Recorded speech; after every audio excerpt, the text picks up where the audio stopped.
Hello and welcome to Outsider Reviews. I'm Welcome to Brian. Outsider House. Outsider House, yeah. I guess Insider Reviews today. Not quite. We're gonna do some outsider reviews from the inside perspective. Yeah, today we're doing something a little different.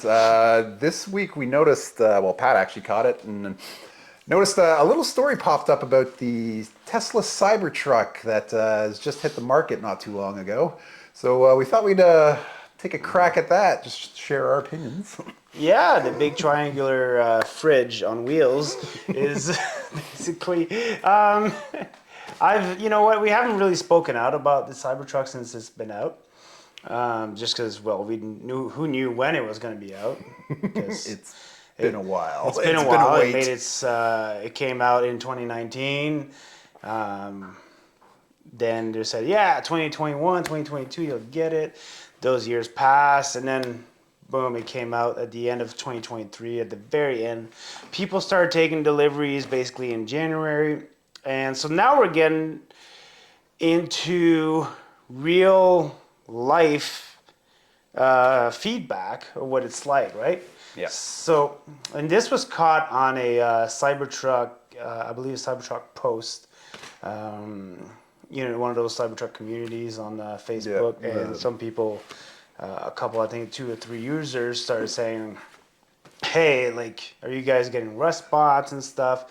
And I think there's about 3 people that came out and they're getting rust spots already. One was after 11 days and the other one was after 2 weeks. And one did mention that it's like, oh, I drove in the rain for 2 days. But I mean, it's a truck, regardless of what Elon Musk calls it, because when he unveiled it last December, he called it a car about 20 times. So there's that. Multiple purpose vehicle. Yeah, so the stainless steel thing, I mean, that's the look, right? That's what it came out for. That's what it stands out for so much, right?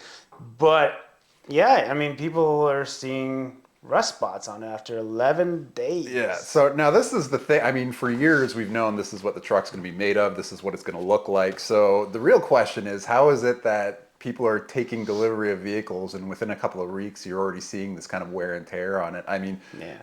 a car or a truck is meant to be driven outside, so No clear coat. no clear coat. And I mean, that's basically that's in basically the what it's article gonna they come down cover to. it, and there's no clear coat covered, like protecting. Well, there's no paint, right? Because it's stainless steel. So I think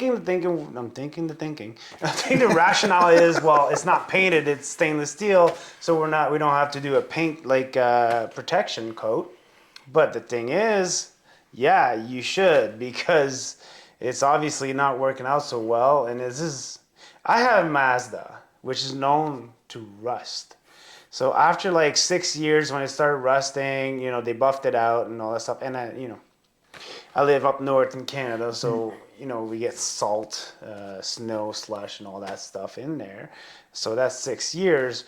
I can't imagine how this truck's gonna do here in Canada with the salt, the slush, and all that stuff. What are we gonna look like? You're gonna have to buff the paint, the rust out every like 2 days. Well, I mean, that you're just going to end up with a bunch of buff patterns on the outside of your car. But I mean, this shouldn't really be a surprise to anybody, especially on the Tesla side. I mean, stainless steel appliances have been around for years, and I mean, sooner or later, even in a kitchen, a lot of times you'll start seeing rust spots on that. So I mean, it's not really surprising that it's going to happen. It's just natural wear and tear. Mm-hmm. It's just surprising that nobody thought to look into that, or why wasn't it a consideration before these things hit the actual road and actually ended up in customers' hands. Well, this brings me to maybe an issue that I have about Tesla is, and I know a lot of you guys are going to be commenting on this, a lot of Tesla Cyber fans, there's, like, you guys are going to be laying on thick. You guys are going to be very offended and triggered by this video. I get that. However, one of my issues with Tesla is Elon Musk himself. And I can't believe that the guy, like, sold off a big, like, 20% of his shares to be able to buy Twitter. And now he's complaining that he needs to have like, okay, he didn't sell off 20%, but anyways, he is down from 20%, I think more than around 14%. And he says that for the company to advance, he should be at 20% of controlling shares. Well, you sold it, dude. And he makes these kind of irrational decisions. And I just think he's the worst thing for the company. Like the company is a technological advancement company. They're doing so many great things. And then you have this little kid throwing up tantrums and lying to people all the time. Been caught so many lies. So the thing that I've always kind of questioned, well, always more lately than before, especially after the whole SpaceX incidents, but I guess we don't have to go down that road. Basically, what I see here is that, and I know he pushes They against. may not know what you're talking about. Oh, the Falcon Heavy, right? Okay, so yes, SpaceX launched their largest rocket. I believe it was last spring. It was the Falcon Heavy. Blew up in the air, I think 4 minutes after launch, and basically the reason more or less is because there was some corners cut when the launch pads were being built, well, the launch pad, and there was even a post on it. Elon Musk made a post on it asking if, I don't know the exact design features here, I'm not an aerospace engineer of any kind here, but basically my understanding is that there's kind of some drainage channels that were supposed to be built or would have been built, and then for whatever reason, he just decided that to, I don't know, make a shorter build time. Anyway, these channels were cut out, and the debris being kicked up when the rocket blasted off caused damage, and it exploded in the air. And the result of that also is that, federal regulators in the United States came down, and there was issues that all the flights were put on hold for quite a while. There was reviews and all that. So I mean, I can understand. I know he said it quite often that he's against a certain amount of regulation in certain industries, but the bottom line is, if the company isn't going to take care of the basics, and I think rust proofing on a vehicle meant to be driven outdoors is pretty basic, then how can you really trust them with, to get rid of all these other regulations? Like, if something so simple is going to go wrong so quickly with this vehicle, it kind of, I'm scratching my head going like, what else is wrong with it underneath? What else might break in a week or 6 months or a year down the road? And I mean, it's $100,000 vehicle. Yeah. You're paying $100,000 vehicle for something that is not even close to what was announced in 2019. Like the range, 500 miles. No, you're not gonna get. You're getting like 200 something miles out of that truck. And I know they have such a big following, and I've never understood that. Maybe you guys can comment and tell me, like, because when I buy a Mazda, I'm not like hoping Mazda makes a shit ton of money on my car. I am hoping that they spent a shit ton of money making the car and their profit margins are really small. That way the quality compared to my dollar value is good. Yeah. But people buy Teslas and they're like, man, yeah, they make like a 20% profit margin. Like this company's, because they also buy the stocks and all that stuff.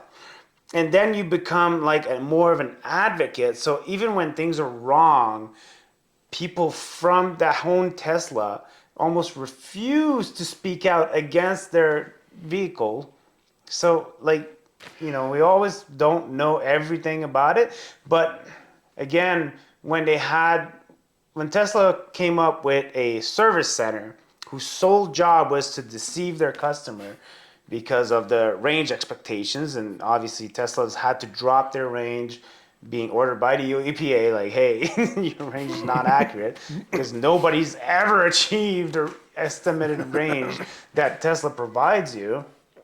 I mean, and then they had this service center prop up to basically convince customers that their vehicle was performing accordingly, and it was basically their fault. It's your driving style, or it's, something some else. Kind of stuff. So you're out of deceit. You create a whole like department to deceive your customers, and nobody seems to bat an eye and be like outraged about that. And I don't get it. I mean, obviously, there's going to some people will be loyal to pick a brand. They'll be loyal to the day they die, no matter what. But when you're talking about vehicles that are coming in at the 60, 80, $100,000 range, I mean, Well, in Canada, yeah. in Canada or more elsewhere potentially. I mean, car prices haven't stopped climbing here. But anyway, I mean, it's just if you're spending that amount of money, for me, I want to know I'm getting something that's reliable. I don't want to change cars every 2 years. I don't have 100,000 to drop on a vehicle every 2 to 3 years. So I don't know. To me, it's weird. Again, some of those fans out there, maybe somebody out there who's already received an order of a Cybertruck, and let us know. Give us your thoughts on it. Give us some legit feedback on this, because I've never owned a Tesla. I don't have a huge interest in them, honestly, and it's got more to do with their business practices than it does with their vehicles themselves. Yeah, and we're like semi-open-minded individuals. No, we really are. Like, I mean, if we're way out of left field, yeah, feel free to comment below and let us know, and let's have this discussion. And heck, maybe we'll even have a video conference with whoever has points to counter our points, because these are our concerns. Like, we're not insiders. Like, Outsider Reviews is not just a name. We're literally not salesmen. We've never worked at a dealership. We've never been manufacturers or linked to any manufacturers or PR guys or anything like that. We like cars. Our background is military. Yep. We like cars. We buy cars. So we like cars. We buy cars. We drive cars. We give you guys our honest impression about the cars.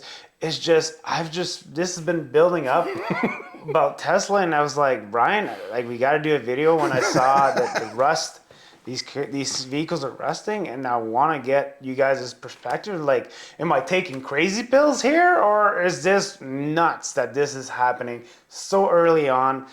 Such an anticipated vehicle, or some would even say iconic in the shape of it. So yeah, it's definitely going to have a legacy, regardless, one way or the other. You know, I mean, it's the hype around the vehicle, the delays, and then the actual delivery. Whether it fails or performs beyond our wildest expectations, I think people will be talking about this vehicle for years to come. So you guys talk to us. Let us know what's going on. Comment below.